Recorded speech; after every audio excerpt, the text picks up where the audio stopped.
Friends, Mr. Ulrich Ackermann, Managing Director of the Foreign Trade Division within VDMA, who has been a part of our summit. Many of our members here have met Mr. Ackermann on several occasions. Could not join us today, but he has sent his recorded address and a very interesting topic: increasing protectionism in the US-China-EU triangle and its implication for the mechanical engineering. So we will have the address from Mr. Ackermann now. Dear members and guests, thank you very much for the invitation to the VDMA India Summit. I'm very happy to be with you, at least in form of this video message. It is very regrettable that once again I'm not able to take part in the summit in person because of the corona pandemic. What is the current situation in the German mechanical engineering industry? Like everywhere else in the world, German machinery industry is still affected by the corona pandemic, but it is in a much better situation than at the last India summit in the beginning of this year.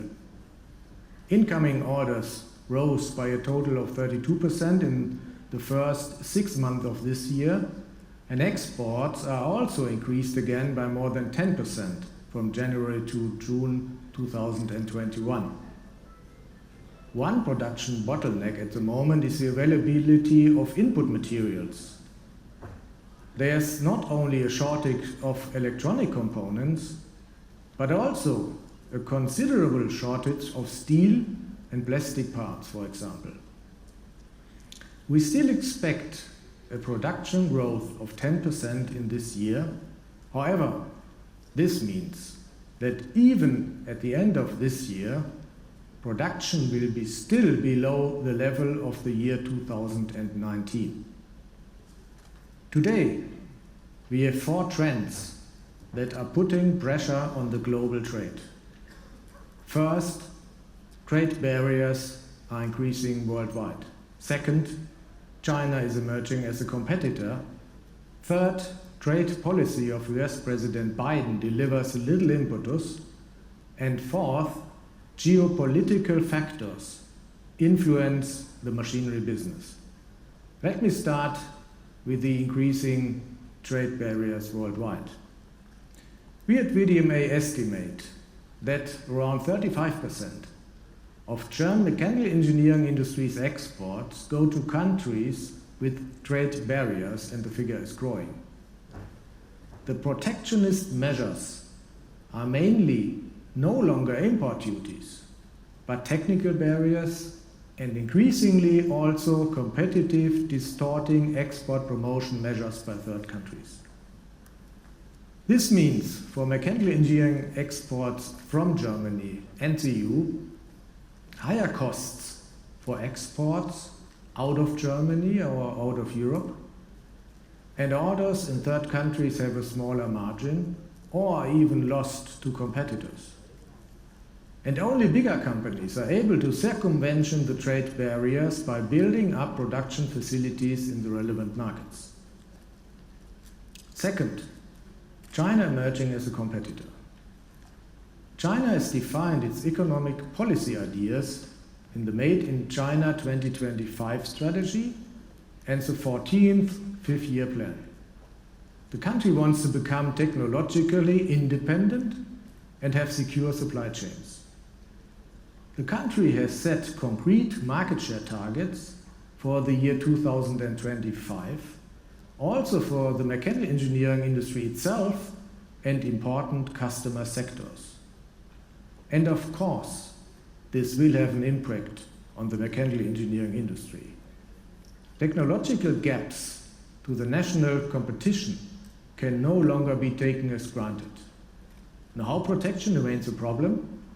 Cutthroat competition in several areas of the mechanical engineering industry in China, and also increasing Chinese competition on third markets. Third, US trade policy. What can we currently expect? Since the beginning of this year, we have a new administration in the United States under the presidency of Joe Biden, and this was associated with a hope in Europe that bilateral trade relations would return to normal. Now, some months have passed, and we can therefore draw a first conclusion. Has a bilateral trade world returned to normal? The answer is yes and no. On the one hand, we see a fundamental paradigm shift, an increasing US engagement on the international trade policy stage, including the WTO, a greater involvement of the transatlantic partners, and the Airbus-Boeing punitive tariffs have been put on ice for 4 years. On the other hand, the punitive tariffs on steel and aluminium remains in force, but negotiations are planned. We have further sanctions, export controls, and investment screening for EU companies. And the US government expects the European to support the US tough position on China. But this is impossible for the engineering industry because we need both markets. Fourth, geopolitical factors influence the machinery business, decoupling between the United States and China. China's economic strategy is clear. They want to achieve technological independence from the West. And this is written down in the Made in China 2025 strategy and the new 5-year plan. If China succeeds to catch up technologically on German mechanical engineering industry, our exports to the country will decline from the middle of this decade, and companies will have to prepare for that. And the US plan is also clear. They want at least a limitation of China's closing of the technological gap, for example, through extraterritorial sanctions against Chinese companies. The current European strategy of sitting on the fence and watching will no longer work. The Europeans need to take their destiny more into their own hands. For this, we need in Europe a toolbox to protect ourselves against economic coercion from third countries. Members and guests, Europe is counting on India. After years of standstill in bilateral trade relations, remarkable results were achieved at the EU-India summit on 8th of May this year. Negotiations for a comprehensive EU-India trade agreement are to be resumed. Negotiations for an investment protection agreement are to be launched. And a working group on regulatory cooperation is to be established. This ambitious program hits Brussels like a bomb. This is not only about economic agreements, but the process also has considerable political dimension. There are currently two geostrategic trends in the relationship with India. First, a nationalist economic policy of the Modi government for more economic autonomy, with a higher share of domestic production, you know, the Make in India campaign, and a reduction of imports. Second, an attempt to limit the increasing influence of China as the most important economic partner. This is why India has withdrawn from the recently concluded RCEP agreement between the 10 ASEAN member states and 5 other countries in the region, including China and Japan. But this is precisely Europe's opportunity in India, the offer of a third option. It is about an independent room for Indian action, the prevention of dependencies on China, and an honest partnership with access to modern industrial technology. The Europeans are offering all this. By lowering industrial tariffs and improving investment conditions, more of the latest technology could come to India in the form of products and investments. And the EU, especially without Britain, could overcome the problems it has encountered so far in the negotiation for a free trade agreement to integrate India more strongly into the global economy than it has done so far. Therefore, both sides should have an honest discussion about the contents of a free trade agreement. India's interests, above all, in improved market access in the European Union, in patent protection, especially in the pharmaceutical sector, in improved access for services, and through more visas for Indian citizens.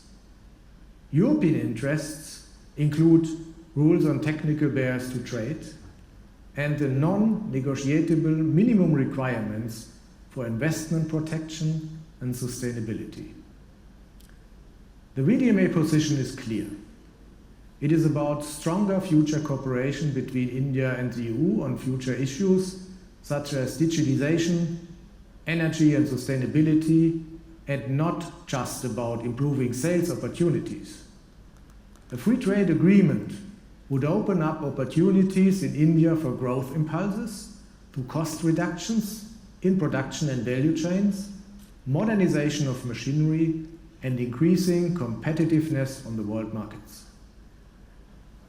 And the long transitional periods of tariff dismantling of usually 10 to 15 years would enable the Indian mechanical engineering sector to adapt to the new framework conditions. For the above reasons, the VDMA advocates a rapid restart of negotiations for a free trade agreement and will campaign for this among German and European politicians as well as the general public. Members and guests, our India team organizes this summit every year, today for the 10th time, this time in Bangalore.